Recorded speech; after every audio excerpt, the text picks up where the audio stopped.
Today, we're going to dive into a leadership idea that flips traditional leadership models on its head for decades. Service isn't symbolic, it's literally cultural oxygen. Southwest Airlines became legendary, not because of their planes or their pricing, but because of their culture. Their founder, Herb Keller, did something unusual.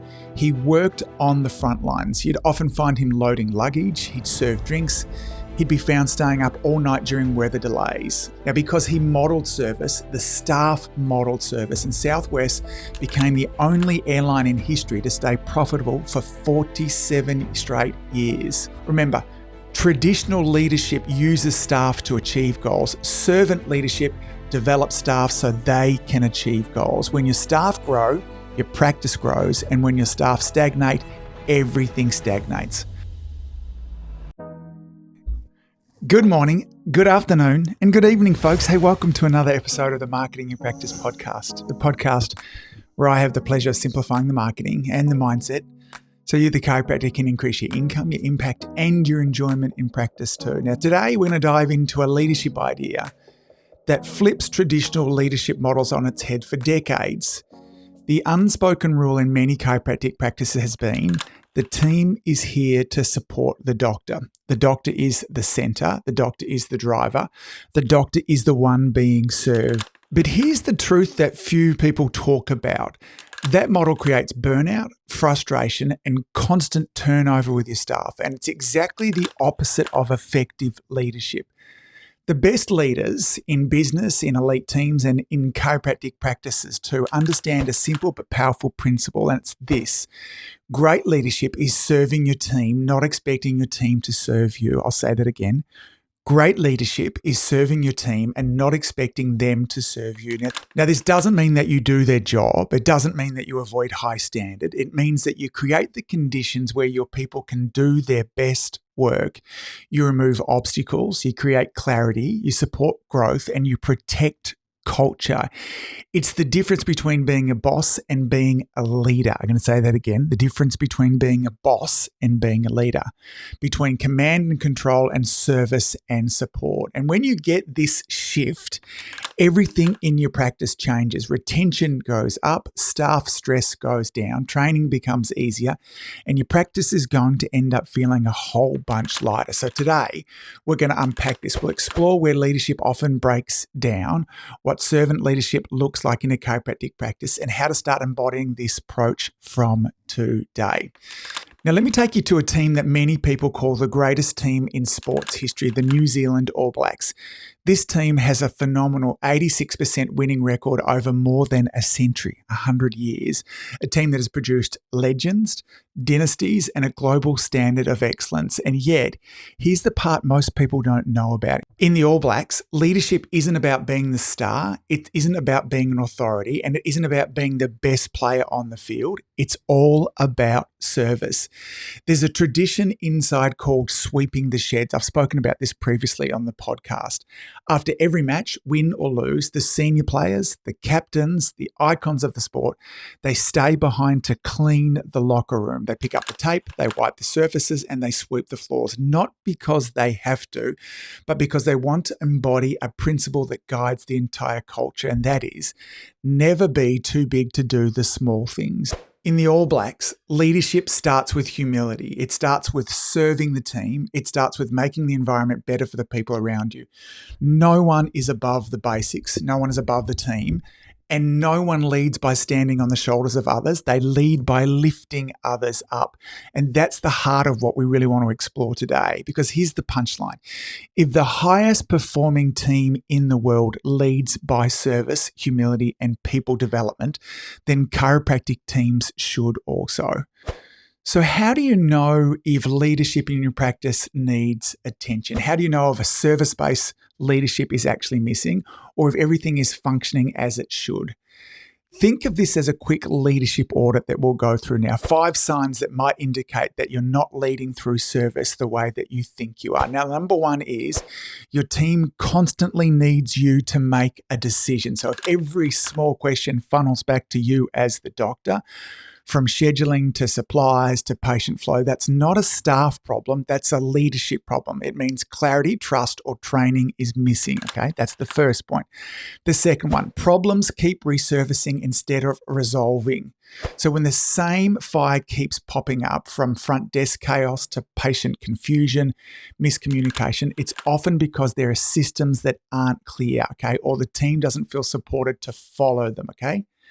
Number 3, you feel frustrated because no one cares as much as you do, okay? Now, this one might sting a little bit, but if you're carrying the most emotional weight in the practice, it's usually because your team hasn't been empowered, developed, or invited into ownership, okay? Number 4 in the audit, your team avoids giving you feedback. If your team hesitates to speak up, share concerns, or offer ideas, it means they don't feel psychologically safe, which is one of the biggest indicators of weak leadership. So our 5th and final sign is that you're exhausted and your team looks busy, but they're not being effective, okay? When you're doing too much and your staff are doing just enough, that gap is created by poor leadership, okay? Your team may be working, but they're not performing. They're moving, but they're not progressing. Now, if any of these hit close to home, the good news is you're not alone. All of these are fixable. And this brings us to the next part of today's episode. So what does servant leadership actually look like in a chiropractic practice? So here's a simple, easy to implement model, 4 steps that you can start integrating today if you want to have more servant-based leadership in your practice. Now, number 1 is this: remove obstacles, don't create them.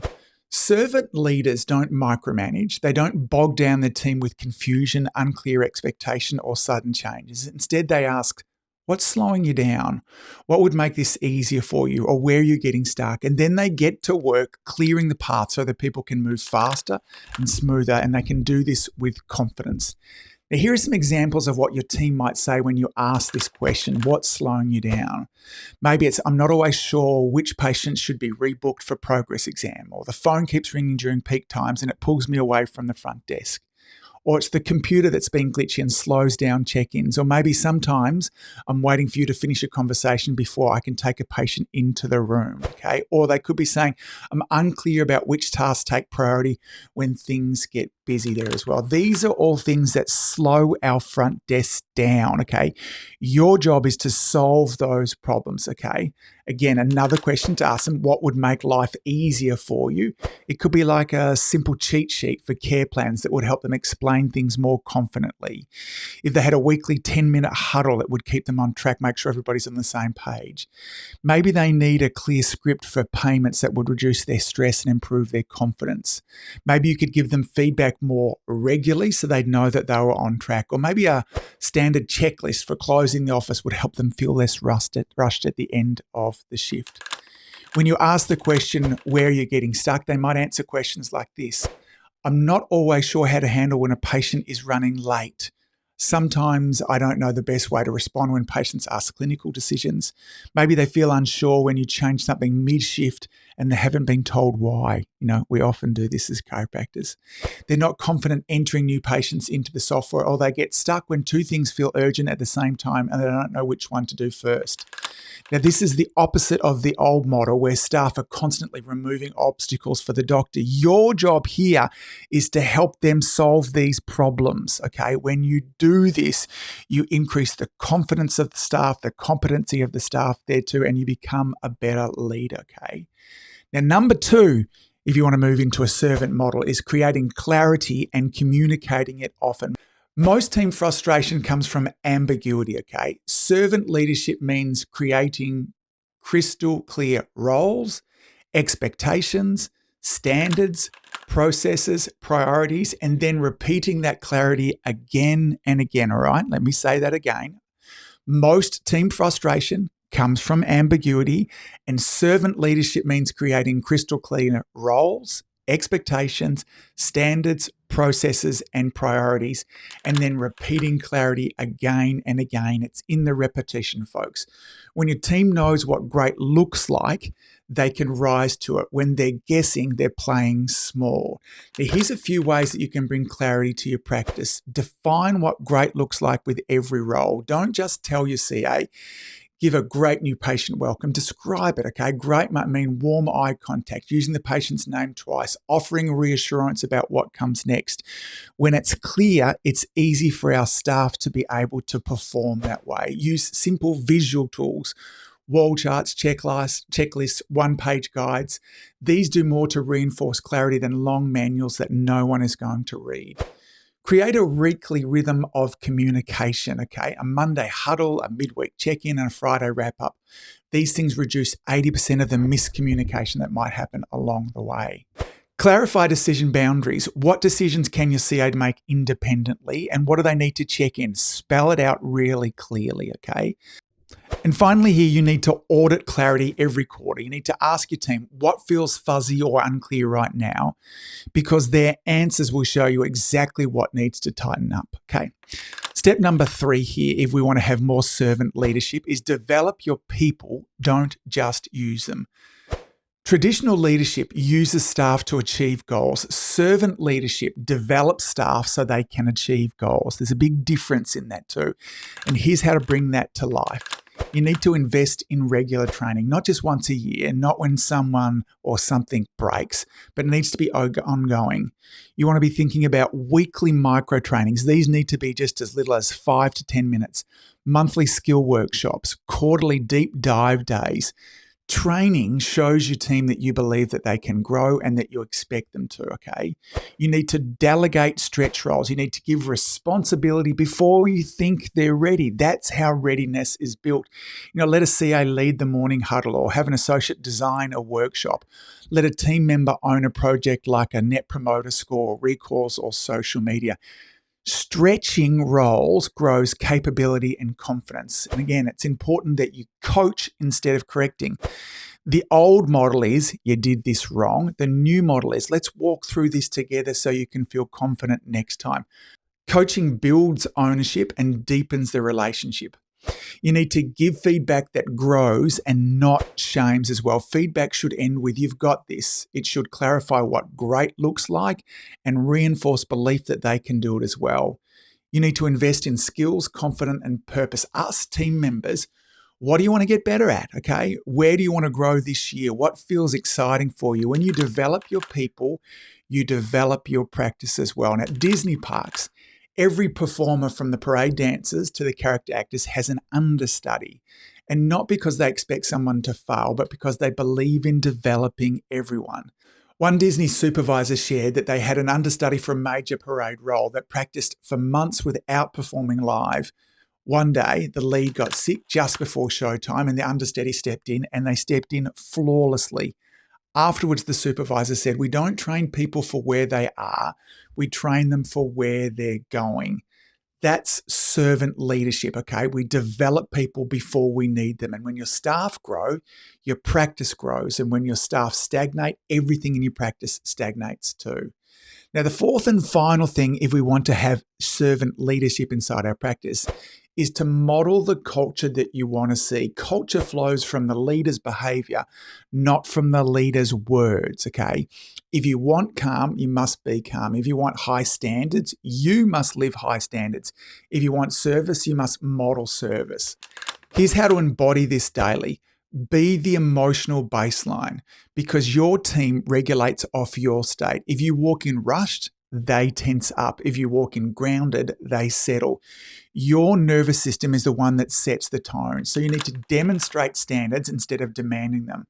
If you want clean rooms, be the one that tidies up a bench. If you want punctuality, be early. If you want warm greetings, then greet loudly with presence. Standards are caught, not taught. Model curiosity, not defensiveness. When something goes wrong, the old model is, why did you mess up? The new model is, help me understand what happened. How can we improve this together? Curiosity creates safety, and safety builds contribution, okay? So the key here is to serve first. Remember, the All Blacks sweep the sheds. Service isn't symbolic. It's literally cultural oxygen. Southwest Airlines became legendary, not because of their planes or their pricing, but because of their culture. Their founder, Herb Keller, did something unusual. He worked on the front lines. You'd often find him loading luggage. He'd serve drinks. He'd be found staying up all night during weather delays. A staff member once said he never asked us to do something he wasn't willing to do himself, okay? Now, because he modelled service, the staff modelled service, and Southwest became the only airline in history to stay profitable for 47 straight years. Okay, so let's land this plane. I want to share with you a quick take-home exercise I call the 10-minute leadership reset. So if you can, grab a pen and answer these 3 questions honestly. The first question is this, where is my team waiting on me for clarity?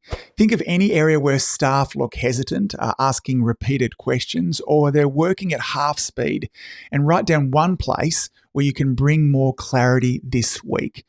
Question number 2 is this, which team member can I develop this month? Choose one person, identify one skill that they could grow, plan one action. It's a stretch role, a training moment, or a coaching conversation that you could have with them. Question number 3 is, where do I need to model the culture more consistently? Pick one behavior you want to embody more clearly, okay? Is it being calm? Is it punctuality? Is it communication, presence? And commit to demonstrating it every day for the next 7 days. Now, end the exercise with this one final question. If I lead through service this week, what becomes possible in my practice? Write your answer and then start to live into it as well. Remember, traditional leadership uses staff to achieve goals. Servant leadership develops staff so they can achieve goals. When your staff grow, your practice grows. And when your staff stagnate, everything stagnates. All right, that's it for today, folks. As always, thanks for all that you do. Keep saving lives. I look forward to seeing you back here next week. Bye. If you've enjoyed listening to this podcast, you have to come and check out my Community Influencer Program. It's my monthly coaching program where we take all this material and I'll work with you to help you apply it, implement it, and systemize it. The Community Influencer Group Coaching Program is designed to help you increase your practice income, impact, and enjoyment. Join me over at anguspyke.com/join. That's anguspyke.com/join. I'd love to see you there.